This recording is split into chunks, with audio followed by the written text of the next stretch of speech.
Greetings, everyone. On your screen is a photo of two kissing birds. That's my screensaver on my phone. Big up yourself, Randy. Thank you so much for all the work you put in making these emojis for me. I am not done setting it up, but I want to say how much I truly appreciate you and thank you. Now, I'm going to jump right into this video, and it's sort of a message and a warning. It rolled into one. And what we're going to talk about is marriage. We're going to talk about relationship, and I'm going to send a very special message to anyone who wish to listen to this video. Now, we live in an age now where a lot of persons are meeting each other online. That's not my story. But because it's not my story, it doesn't make it I don't want to invalidate it. People from around the world are attracted to Jamaican men, for example, or Jamaican women. And they are going on these websites and they're meeting people. And let me tell you, a lot of persons find their partner on the internet and they get married and they are happy and they are going to live happily ever after, whether you like it or not. Whether you like the way in which they meet, it is none of our business, because the universe have a way of bringing people together from around the world, and color, class, station in life and all that stuff does not matter. When it comes to love, pure unadulterated love, the universe is just so open. But I'm going to talk about Jamaica specifically. A lot of persons, when you meet someone overseas especially, and when the possibility of you getting an opportunity to go make better of your life, you're going to find that the ones in your close proximity, whether your community or your household, these are the ones who would want to interrupt that opportunity. These are the ones who should be happy for you, and they're not happy for you. They're haters, badmine, and jealous. And so when you are the person who is getting involved with somebody in Jamaica and you're having a long distance relationship, you can expect that someone in your family, in your community, will want to pinch your partner and tell him all kinds of stuff about you. A lot of guys or girls would have opportunity to go overseas. They meet somebody, and when their partner come to their house or come to their community, the person leave and all of a sudden start showing them a sort of bad face, and they can't understand what happened. Everything was fine, and all of a sudden now the man or the woman doesn't seem to be interested anymore. Why? Because your ginger nation, or your community member take that person aside and tell them things and poison their mind against you. Let me give you an example of a story that is shared with me just recently about a woman who is dating a guy, a very sweet, very humble guy. And his brother keeps calling his woman overseas to tell her all kinds of story about the guy. There's a woman who happens to be a member of my family who her son was married to a woman who was going to give him an opportunity to travel. And when the woman came to Jamaica, his own mother poisoned his wife against him, or his potential wife. They did still get married. But when they went overseas, the relationship didn't last, because guess what? Those whispers affected their relationship and caused them to fight against each other. Now, I'm going to tell you, don't allow your relationship or the people in your family to get such power over you or get such access to your partners, because once some of these demons get close to your partner, before you know it, you're fighting. This is why if you're having problems in your relationship, work it out. And unless the person is someone who can give you good advice, a person who is going to stay in the middle and bring you together, keep your business to yourself, because it's not everybody that is happy for you. Not everybody want to see you grow. There are some people in the world, they only want good for themselves. And when the opportunity come for them to even, do good for themselves, they blow it and then they hate you because you have your head on your body and you know what is best for you and you walk towards the light. Some people, they get the opportunity to go overseas, and when they go there, they blow it. When they go there, they do all kind of ridiculous things, and when your little opportunity come and you're running with it, they hate on you.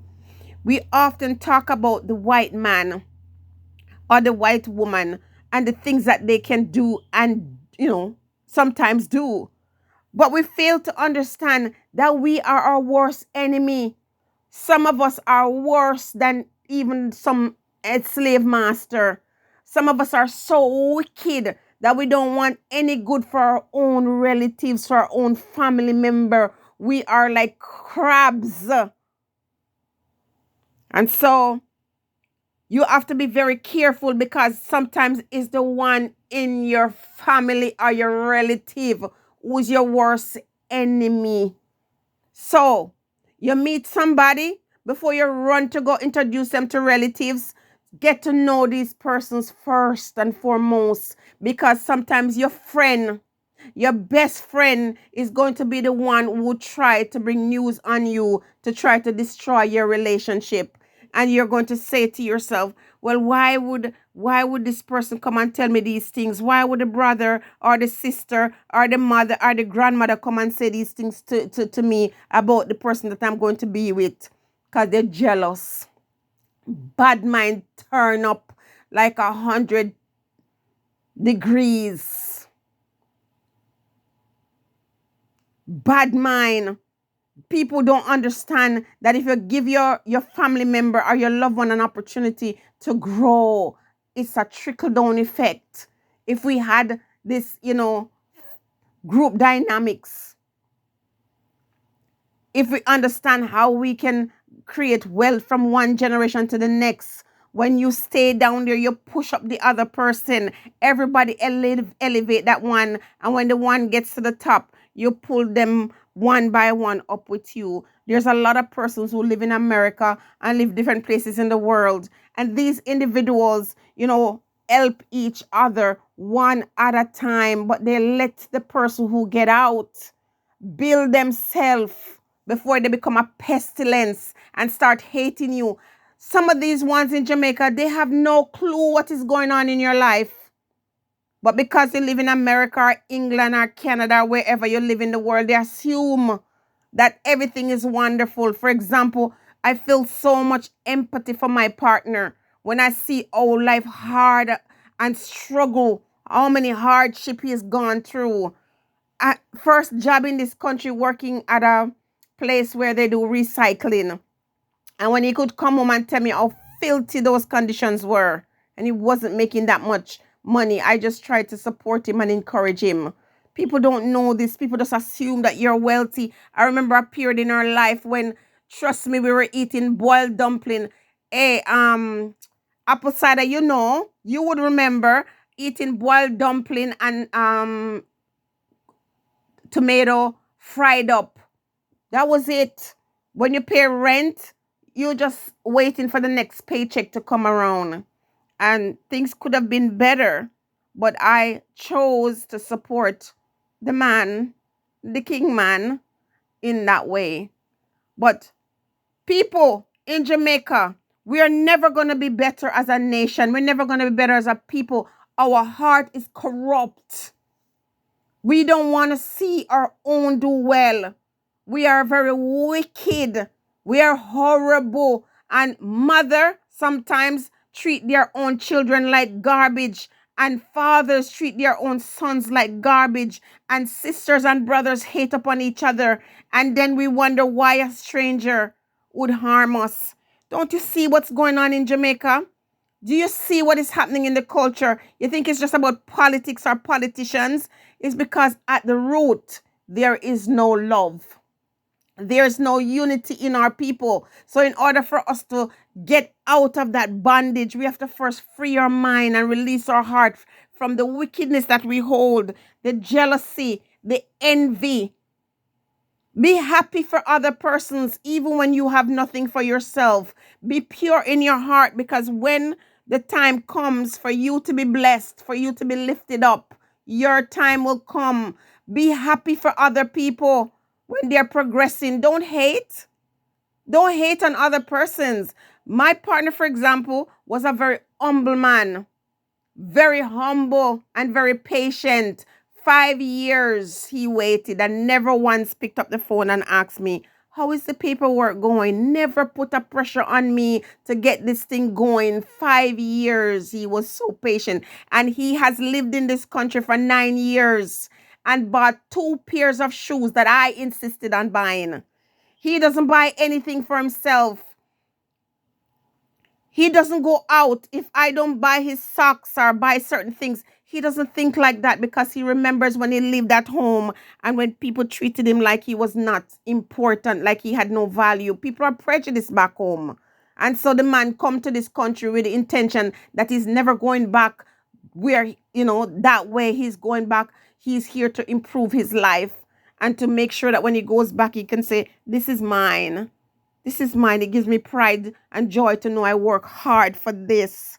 And I take a leaf out of his book and I admire him, because sometimes I would say, you're so mean. And he's like, no, I'm here to build myself. And I respect him for it. The man came here with fire in his bosom and a determination to never ever feel bad about himself, because other people, because of their prejudice, made him feel bad about himself. And as such, I support him 100%. And I'm saying to people, when you meet someone and you're building a life with them, don't let these ones tear you apart. Be warned.